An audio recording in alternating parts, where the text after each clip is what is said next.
بسم اللہ الرحمن الرحیم۔ پاکستان کے غیور اور بہادر خواتین و حضرات، السلام علیکم۔ آج ایک اہم موضوع پہ آپ سے بات کرنا چاہ رہا تھا۔ آج کل ایک فیشن بنا ہوا ہے کہ اس فاشسٹ پی ڈی ایم حکومت کے مختلف وزراء، چاہے وہ وزیر خزانہ اسحاق ڈار ہوں یا وزیر دفاع خواجہ آصف ہوں یا رانا ثنا ہو یا اور بھی وزراء، روزانہ ایک پریس کانفرنس کرتے ہیں اور کہتے ہیں کہ ہم نے معیشت میں بڑے بڑے کارنامے کر دیے۔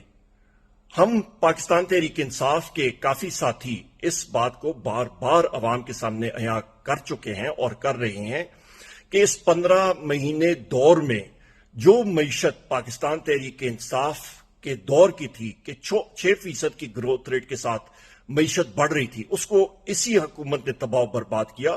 اور ہم لوگ اس کی بار بار نشاندہی کر رہے تھے کہ اس حکومت کی غلط پالیسیز کی وجہ سے، اس فاشسٹ حکومت کی غلط پالیسیز کی وجہ سے مہنگائی کی لہر آ گئی ہے، ملک کا خزانہ خالی ہو گیا ہے۔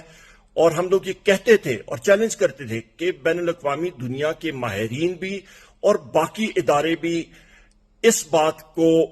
ہماری اس بات کو وہ ری انفورس کر رہے ہیں اور اس پہ مہر لگائیں گے۔ اور وہی بات ہوئی کہ آئی ایم ایف کی جو ٹیم ہے، انہوں نے اپنا جب مشن مکمل کیا اور وہ دستاویز جو ہیں انہوں نے رپورٹ شائع کی، تو اس پہ انہوں نے واضح طور پہ لکھا کہ اس حکومت کی امپورٹ کنٹرول پالیسیز اور اس حکومت کی مداخلت فارن کرنسی مارکیٹ کی وجہ سے پاکستان کے اوپر یہ 15 مہینوں میں مہنگائی کی لہر آئی ہے، یہاں پہ لوڈ شیڈنگ ہو رہی ہے، یہاں پہ معیشت کی ریڑھ کی ہڈی اس فاشسٹ حکومت نے اور ان کے حواریوں نے توڑی ہے۔ فائدہ صرف ان کے اپنی جیبوں کو ہوا ہے، عوام کو انہوں نے بہت مشکل میں ڈال دیا ہے۔ لوگوں کی جو بجٹس ہیں وہ پورے کرنے، گھریلو بجٹ، وہ مشکل ہو گئے ہیں۔ آپ ساتھی خواتین حضرات اس چیز کو نوٹ کیجئے گا اور صحیح اور غلط کا فیصلہ آپ نے کرنا ہے۔ انشاءاللہ الیکشن کی آمد ہے، تحریک انصاف کو کامیاب کیجئے گا۔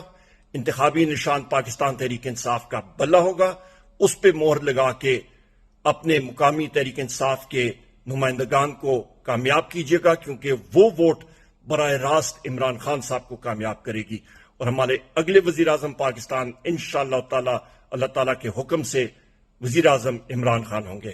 بہت شکریہ۔ پاکستان زندہ باد۔